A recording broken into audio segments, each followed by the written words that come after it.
And then the worst president in the history of our country took over. And look what happened to our country. Probably 20 million people.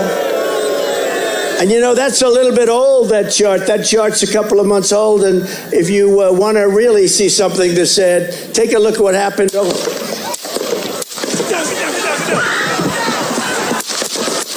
Oh my God, somebody's shooting. Whoa. Oh my God, did he get shot? They're shooting.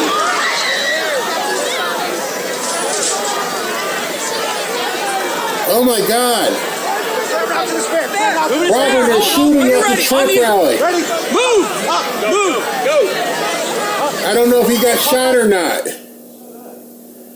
They're going to kill the feed, probably. Holy shit. Are you guys seeing this? They killed the audio. I don't know how far into it. I don't know if he got shot or not.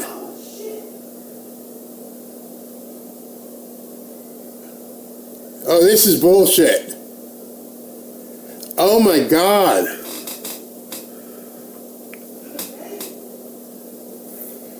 I don't know if he, people are clapping, so he must be up.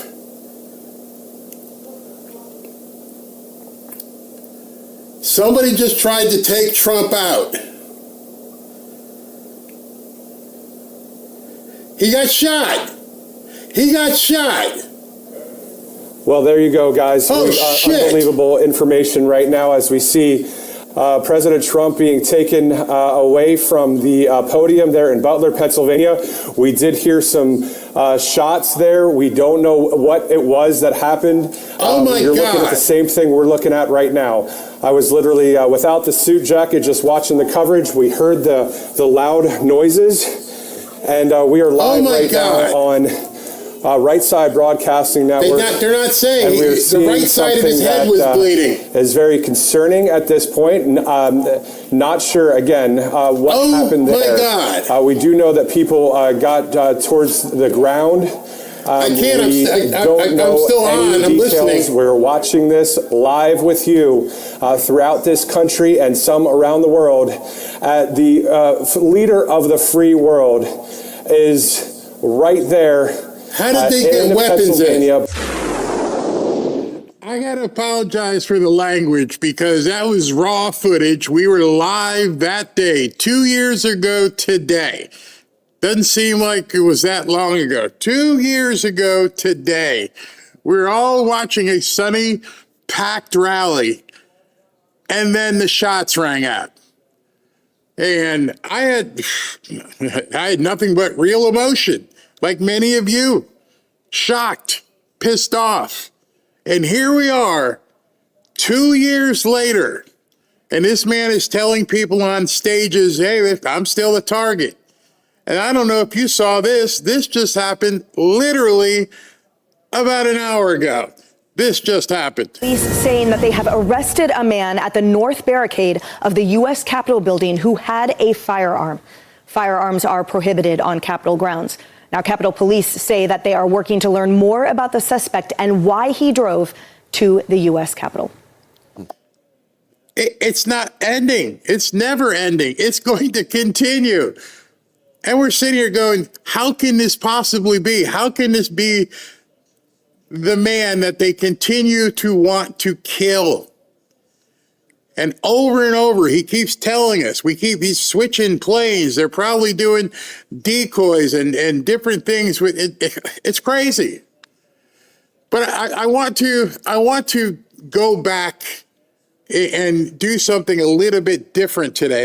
Actually, it's probably a lot different.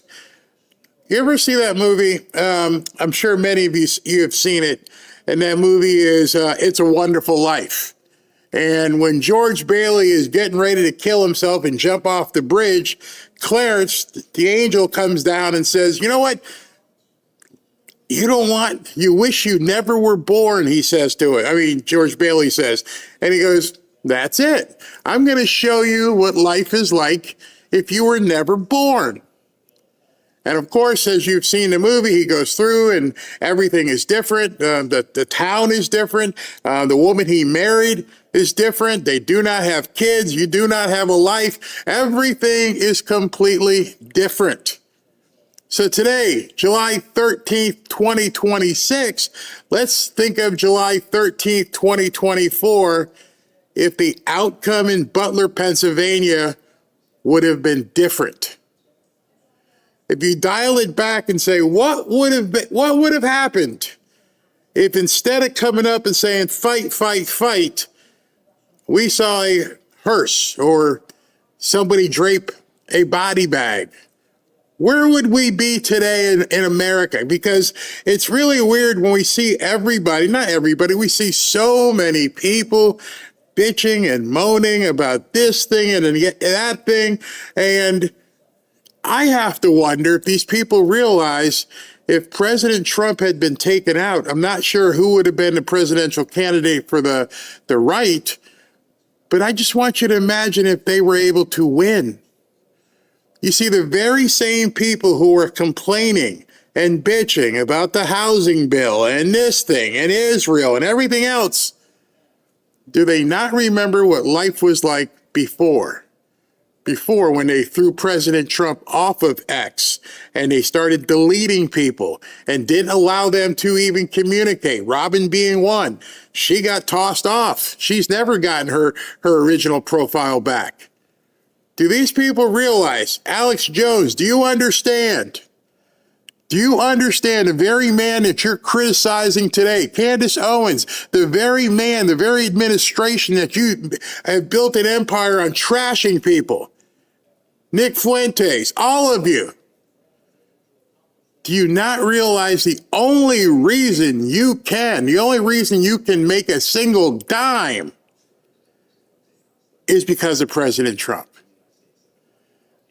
How can you possibly take that for granted? Maybe you need to have your wonderful life moment yourself. Especially Alex, you've been kicked off of every place. And you were basically persona non grata in restaurants probably. And now you found a home on X. They still won't let you talk on YouTube. And you found a home on Rumble. But for the most part, you're making your bank on X. Thank Elon. The other people, you're making money saying the crap that you're saying because the one man who's still alive allows you to. Do any of us have any doubt that if we were under a Kamala Harris presidency, any of us would be talking? This microphone, I could probably put it in a box. It'd be gone.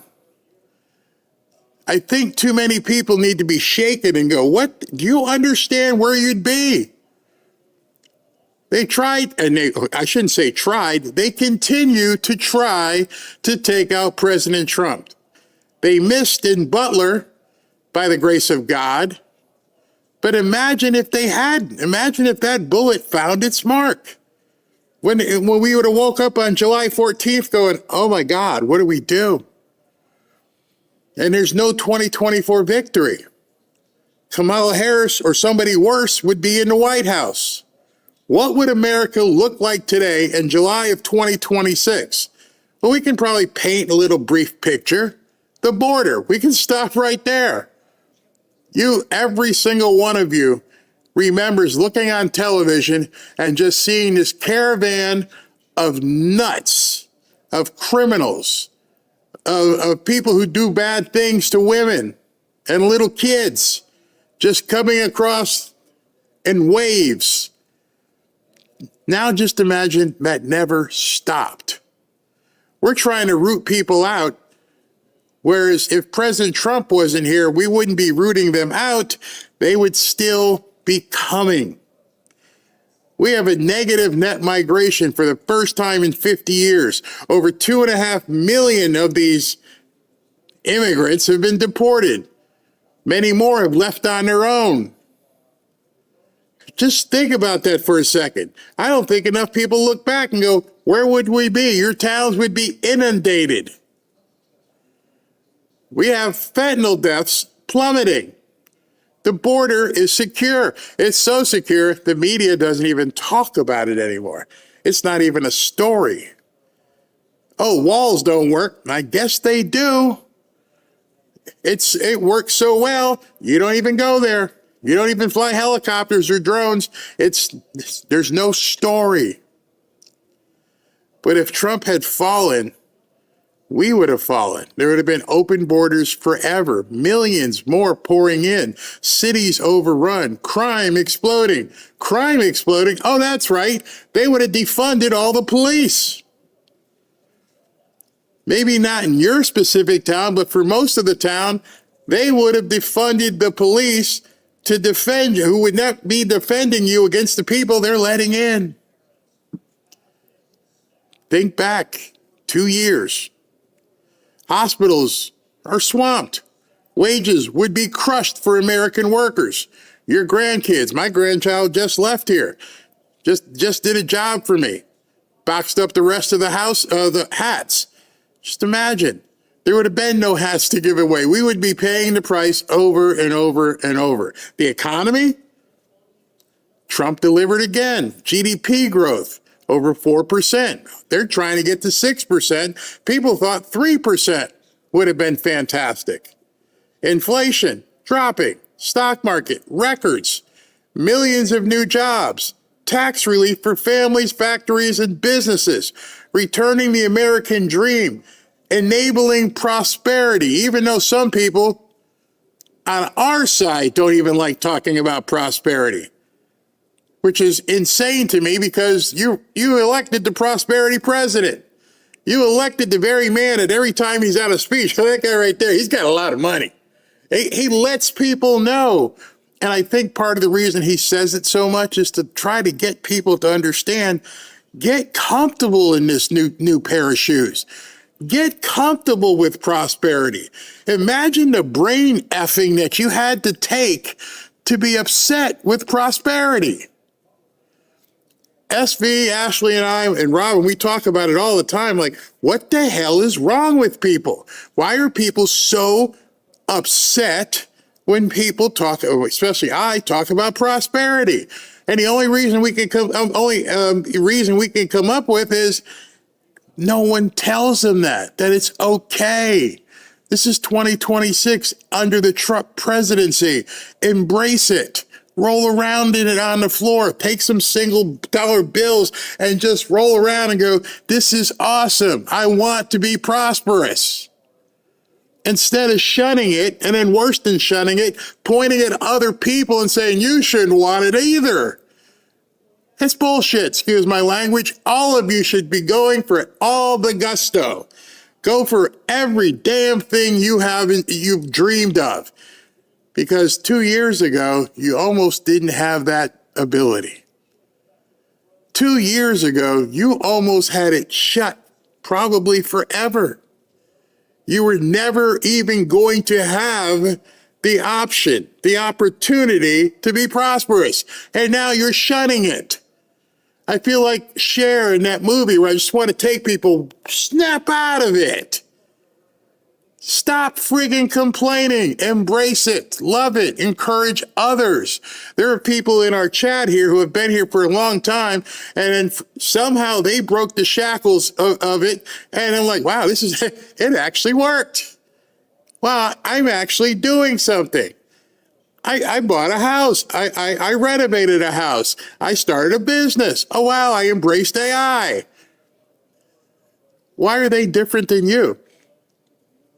Because something clicked in their minds where they said, I have this opportunity. It's right here. The guy I voted for 3 times has said to me over and over, we're going to be the first in AI. We're all going to be so prosperous. We're all going to, and I'm thinking to myself, if you listen to him and you clap at the rallies and you're happy as heck that today on July 13th, 2026, you're happy that he's still here, then why haven't you jumped on the Trump train completely? What is stopping you? Because again, you wouldn't have this opportunity if he wasn't here, which is probably why you didn't have the opportunity before. Nobody was promoting it to you. People told you rich people are bad. Look at unemployment right now. Unemployment is at record lows, including for black people. But without Trump, stagflation. Gas at $5 or $6. Yeah, remember. Groceries, completely unaffordable. 401k, shrinking. Your business, strangled by regulation after regulation. Government checks for everyone. You just got used to doing this, paying out, and not realizing income for yourselves. Energy. Trump unleashed it. Remember? What was... drill, baby, drill, I think is what he said. They wouldn't be drilling. There would be no drilling. We have record oil and gas production. We have LNG, liquid natural gas, exports booming. Coal would be dead. We wouldn't even have that word in our dictionaries anymore. Nope, coal, what was that? Oh, that was something the boomers used to use. Now we have coal. People in West Virginia, people in mining towns, they're mining coal for reliable power. Gas prices, lowest in years. No more begging foreign tyrants and supplicating ourselves to OPEC. We have a strong, stable grid. And I just don't know if anyone ever put all these things in order and said, well, we wouldn't have any of this. Is life completely where you want it to be? No, it never will be. Let me tell you a quick story. My grandson, as you know, is training for football. He's down here. We got to go to the field again tonight. And a question comes up is, when do you think I'll be ready? And I told him, never ask that question. Always want more. Never be satisfied. Never be satisfied in business. Never be satisfied in your personal finances. Never sit back and go, I made it. Not because you're greedy, because you never know if you're ever going to have that chance and opportunity again.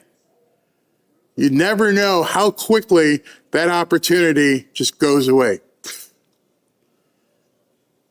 Something like what happened with Lindsey Graham. You never know. We're not promised tomorrow. So go for it today. All that crazy windmill crap, failures. They shut down the drilling. You got blackouts were happening in the summer. Oh, blackouts are still happening in some of these blue areas. Energy prices were through the roof, dependent on China and Russia and every other mullah. American energy workers laid off. Foreign policy. Do we need to go there? Nobody even talked about the Monroe Doctrine. It was a dusty paragraph in history books. Many people still don't know what the hell the Monroe Doctrine is. Peace through strength? We didn't have any peace through strength. We were pusswas. We bent over for anybody. Crazy. Now we've got this whole Iran thing that's been going on for literally a couple months. It'll get finished. It will get finished. People don't like Israel now. Israel first. Israel controls Trump. Well, many of us who are Christian understand the importance of Israel. A lot of the people who don't probably don't read their Bible. Oh, wait a minute. What was Venezuela like? Oh, remember Maduro thumping his chest? Oh, come get me, Trump. Okay, we did. Now what's going on in Venezuela? I have personal people I've worked with who are like, I'm getting ready to go back. I had a guy who, believe it or not, true story. He works for our exterminator company. And if you live in South Florida, it might be different in other areas of the country, but you better have an exterminator on speed dial because the bugs down here don't play. And so he came in and he's like, I won't see you too much anymore. And I'm like, why? I'm moving back to Venezuela. And he pulls out his phone and shows me he bought this condo on the beach. He goes, now I can go home. I'm like, wow, fantastic. Cartels, all the drugs and stuff that they were bringing in. Not anymore. Not anymore. We're respected. Where do you think we'd be if Kamala was president? How respected would we be if she was, I don't know, dancing and jiving and doing stuff? Oh, wait a second. Here's something else for you. Do you think there'd be more boys in girls sports or less? Oh, there'd be a whole lot more. Do you think that people would be promoting that little boys lop off their junk and girls would strap down their boobies? Yep. You can be whatever you want. Do you think there'd be more of those dancing people in libraries? You got it. I'm only halfway through the list here and I'm 20 minutes in. I think people need this walk down memory lane. I think they need to put on the whole It's a Wonderful Life and get your own Zuzu pedals at this point. Because we aren't even done yet. We haven't even got to some of the real good stuff. I don't think people realize it. Hey, how's your pronouns? Are you he, thee, they, be, whatever? Nope, that's gone. Gone. We're not talking about that stuff anymore. How about the deep state? Is the deep state still strong? Are they still stealing your money in record numbers? I got to show you a story that just came out today. Hundreds and hundreds of billions of dollars that they were just stealing from Americans. No more. Do you think that would have been higher or less if Kamala Harris was in office? Small businesses are thriving now. Innovation, booming, freedom, returning. More taxes or less taxes? More woke nonsense or less woke nonsense? Teaching hate for America in our schools, having the colleges have these billion-dollar endowments, but still stealing your money and indoctrinating people? You see, one of the things I think about this Democrat socialism stuff is we have a short window. I don't think we're producing any more, but we got to fix the ones that got produced while we weren't looking. Everything I'm telling you is a contrast. I don't think enough people sat back and said, if Donald Trump had succumbed on that day, if he hadn't stood up, if he hadn't said, fight, fight, fight, where would we be? You know, I play this video all the time. Tell me how we'd be playing this if Kamala was president. We're going to win so much, you may even get tired of winning. And you'll say, please, please, it's too much winning. We can't take it anymore. Mr. President, it's too much. And I'll say, no, it isn't. We have to keep winning. We have to win more. We're going to win more. You see, I think people did get tired of winning. I think there's some people out there on our side who like, yeah, I'm good now. This is where now I'm going to turn things around and be a complete asshat. I, for one, I'm never going back. I'm never going back to what life was like before President Trump took office a second time. Not going to happen. There's a reason why I am doing everything I possibly can to be as prosperous as I possibly can. There's a reason why I encourage you to be as prosperous as you possibly can. Because if you don't orc-proof yourself, you could be at their whim. If they somehow wrestle power back, if you're not prepared to be on your own and safe and understand the different moves you can make to make sure you're orc-proof, Democrat-proof, socialist-proof. And the way you make yourself is understand the things that they do that they will never do away with. I spent a lot of time yesterday talking about Section 8. A lot of people, not a lot of people, some people got pissed off. Barry, how could you do that? Because I'm doing the same thing I did when Obama was president, and I'm doing what I did when Clinton was president. I know what things they will never do away with. They will never do away with Section 8. They will never do away with SNAP. If you understand the things that they make their money on, and make sure you're diversified enough so if the poop hits the fan, that you're like, I know this is safe. This is a safe avenue. They will never take it from me. I'm never going back. Robin's never going back. I'm making sure Ashley and the grandkids never go back. I want to enjoy the life that this man is allowing us to have. The doors he's kicked open. We're going to be watching in a second. They're going to be, I don't know what this is that they're going to be doing here at the White House with this Grand Prix race thing. But he's going to do some sort of showcase that we haven't seen before. Doing all these different things to just show you how good life is. And yet you get people complaining, doing everything they can to trash this man, when all they would have to do is go back and think, what would happen, how things would be if July 14th turned out differently. See, we've had, if you're my age or even a little bit younger, you've had a number of different chances to understand what if. See, I wasn't here during World War II.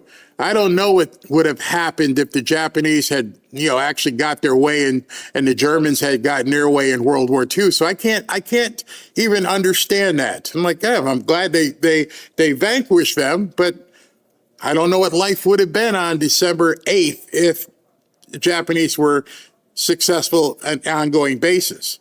But I do, and I was too young to understand what happened with Kennedy. And still too young to understand, what went on with Vietnam. But I was alive on September 12th.